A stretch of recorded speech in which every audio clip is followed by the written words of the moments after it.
Have you ever thought about the relationship between your time and your money? Let me tell you a story. It's about a clockmaker, a shop owner, and a realization that might just change how you see your own work. Imagine a small, modern town, the kind of place where everyone knows each other and life moves at a comfortable, familiar pace. In the heart of this town lived a clockmaker. He wasn't just any clockmaker. He was a true artist. With a steady hand and incredible precision, he could bring any broken timepiece back to life. People from all over town respected him deeply. He was talented, reliable, and incredibly hardworking. When you needed a watch fixed, you went to him. No questions asked. Every clock he repaired brought in money, and he made a good, steady living. His days were long, filled with the tiny clicks and whirs of gears and springs. At night, his hands would be tired, but his income was secure. As long as he was at his workbench, the money came in.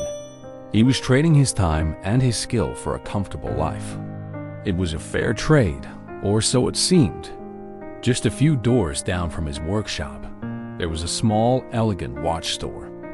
The owner was a calm, thoughtful man who also understood watches, but he operated very differently.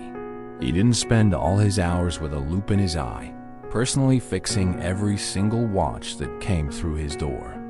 Instead, he focused on something else. He hired and trained other talented people, teaching them the art of watch repair. He built a system of process for taking in repairs, managing the work, and ensuring quality without his constant presence. His focus wasn't just on the craft. It was on building a business on ownership. As the years went by, an interesting pattern emerged. The clockmaker continued to work just as hard, if not harder. His reputation grew, and more people sought his skills.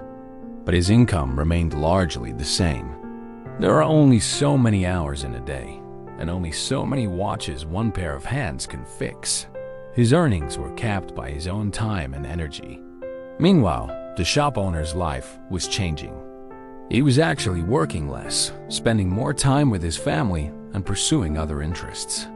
Yet, his income was growing. His system was working for him. His team of skilled repairers served more customers than he ever could alone. His shop was earning money even when he wasn't physically there. It wasn't his time he was selling anymore. It was the value created by a well-run system.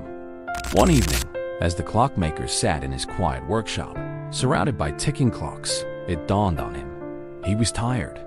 He looked at his hands, the very source of his livelihood, and realized they were also his limit. He looked over at the bright, welcoming lights of the watch store down the street and understood. His incredible skill created value, yes, but the shop owner's system had created something more powerful: freedom. The clockmaker had built a job for himself, a well-paying one, but a job nonetheless. The shop owner had built an asset, something that generated income independent of his direct, moment-to-moment effort. This isn't a story about who was right or wrong, or who was happier. It's a story about two different paths. It ends with a quiet question, one that I want to leave with you. In your own life, in your career, what are you building?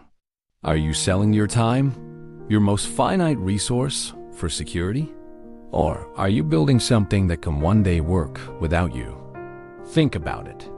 The answer might just be the key to unlocking a different kind of future. Thanks for watching. If this story resonated with you, give this video a like and subscribe for more content that makes you think. See you in the next one.